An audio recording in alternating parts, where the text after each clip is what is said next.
Picture this: a luxury cruise ship, a remote ocean, and a sudden, deadly illness spreading with absolutely no explanation. It sounds exactly like the plot of a Hollywood thriller, right? Well, today in this explainer, we're unpacking a real-life medical mystery that had health officials all over the world completely scrambling.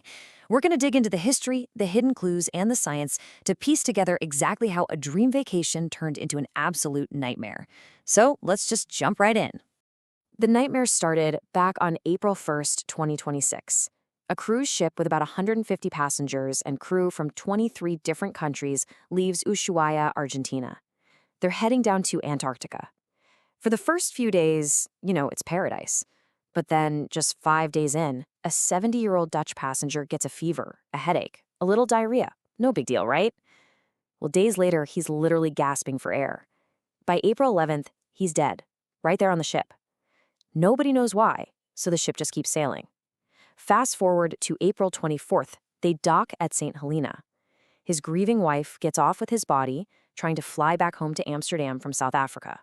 But right before boarding her flight, she collapses. By April 26th, she's dead too. Meanwhile, back on the ship, the sickness is spreading. A German woman dies on May 2nd. It was escalating so fast and so inexplicably that an emergency SOS went straight to the World Health Organization that very same day. The tests were rushed, and the diagnosis that finally cracked the case left everyone stunned. The culprit? Hantavirus. Practically overnight, the entire world is watching this stranded ghost ship. Terrified countries are repeatedly denying them permission to dock because a highly lethal, poorly understood pathogen was actively spreading among the passengers. So, part 1. What is hantavirus? The biology of a killer. The wildest part here is that hantavirus isn't some brand new lab-engineered superbug. Not at all. It's actually a massive family of viruses that scientists have known about for like 70 years. These viruses hitch a ride inside different species of rodents. The mice and rats, they don't get sick at all. They just shed the virus. But when humans accidentally cross paths with it, the results are absolutely devastating. And even after decades of studying it, we still have zero known cures. What's really bizarre is how it attacks you. It actually depends entirely on where you live. In Asia and Europe, it causes HFRS, hemorrhagic fever with renal syndrome, basically catastrophic kidney failure and internal bleeding. But over in North and South America, the virus flips the script. It manifests as HPS, or hantavirus pulmonary syndrome. This is the one that hit our cruise ship. HPS rapidly fills your lungs with fluid, making it incredibly hard to breathe, and ultimately, victims tragically suffocate.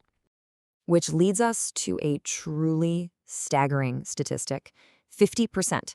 The mortality rate for hantavirus pulmonary syndrome can reach up to 50%. Wrap your head around that. That means if you catch it, it's basically a coin flip on whether you survive. It is an unbelievably lethal invader once it gets inside the human body. And that makes this next fact all the more terrifying. 0. We've known about this pathogen for 7 decades, right? Yet today, there are exactly 0 FDA or WHO-approved vaccines. 0 proven antiviral cures. If you get sick, doctors can really only give you supportive care. They try to keep you comfortable, but at the end of the day, it's a cage match between your own immune system and the virus. All right, let's look at how we got here. Part 2, decades of deadly outbreaks, tracing the path. So the first time modern medicine really collided with this was back in the 1950s during the Korean War. Over 3,000 American and UN soldiers suddenly got hit with this horrible fever, vomiting, and kidney failure. About 15% of them died. Doctors were completely baffled. Honestly, some top military officials were convinced they were being hit by a covert chemical weapon. It took 30 whole years to solve the mystery. Around 1980, a South Korean virologist named Dr. Wang Lee finally found the culprit, a virus living in mice near the Hantan River.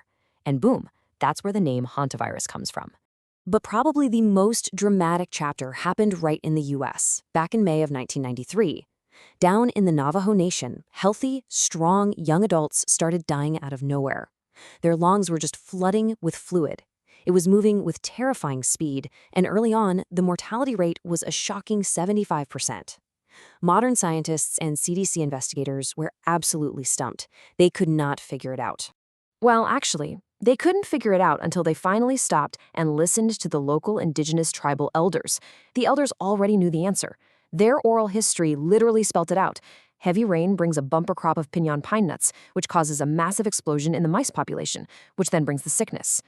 The elders brilliantly connected the outbreak to the recent El Niño weather pattern before scientists even thought to look at the environment. And sure enough, when researchers went out and tested the local mice, they found the virus. The elders were completely right. But the thing is, hantavirus isn't just a threat in the Americas or Korea. It's often a totally silent one. For the longest time, the medical community thought hantavirus just wasn't a thing in India. But a study from 2005 to 2008 in the Vellore district of Tamil Nadu completely shattered that. They tracked down 28 confirmed cases, mostly among warehouse workers and rat catchers from the Irula tribe. But the real shocker? 4% of the general population they tested had hantavirus antibodies, meaning the virus had been quietly infecting people who actually survived it, way outside the known global hot zones. Which brings us to part 3, the human-to-human threat, breaking the rules. Up until 1996, the golden rule of hantavirus was that you could only catch it directly from a rodent. But then, an outbreak in southern Argentina completely ripped up the medical textbooks. Scientists isolated a terrifying new mutation called the Andes strain. This variant had a brand new, incredibly dangerous superpower. It could spread directly from one infected human to another. To this day, the Andes strain is the only hantavirus out there proven to do this. Now, before you start panic buying toilet paper, let's look at the actual transmission rules for the Andes strain because they're strict. It is not airborne. It's not like COVID-19 or the flu where you catch it breathing the same air across a crowded room. You need close, prolonged physical contact. We're talking sharing a bed, bodily fluids, or providing close medical care. But the absolute craziest part is the transmission window. An infected person is typically only contagious to other people for exactly 1 day, right at the very beginning of their illness. And that tiny detail is the key to everything. Part 4, solving the cruise ship case. The landfill link. So investigators traced the 2026 cruise outbreak back to March, right before the ship left Ushuaia. Remember that Dutch couple who died first? Well, before getting on the ship, they went on a little birdwatching shore excursion. Somehow, they wandered off the path and ended up in a local rat-infested landfill. And that is exactly where they inhaled the deadly Andes strain of the hantavirus. But why did it spread to the other passengers? It comes back to that number, 1. That 1-day contagious window. Talk about the worst possible timing. If that couple had spent 2 or 3 extra days at a hotel in Argentina, the virus wouldn't have spread. But they didn't. They boarded a tightly packed luxury cruise ship right as they entered that exact 24-hour window of being highly contagious, socializing with everyone on board, and unwittingly sparking a lethal chain reaction. The fallout was just incredibly grim. By May 10th, you're looking at 10 total cases and 3 deaths from that one initial exposure. 4 people were medically evacuated, ending up scattered in ICUs and quarantine units across the Netherlands, Switzerland, and South Africa. The cruise ship literally became a floating pariah. Places like Cape Verde flat out refused to let them dock, until finally, Spain stepped up and allowed them into the Canary Islands to evacuate and quarantine the rest of the ship. So, are we staring down the barrel of another pandemic? Part 5. Preventing the next pandemic. Staying safe. Let's set the record straight. The World Health Organization says the global risk is low, and there's a very good, logical reason for that. Hantavirus just doesn't have the mechanics to cause a global pandemic. It's not airborne. It has that bizarrely short 1-day transmission window, meaning a big 14-day global lockdown wouldn't even make sense. Plus, historically, there have been literally zero human-to-human cases recorded in Europe or Asia.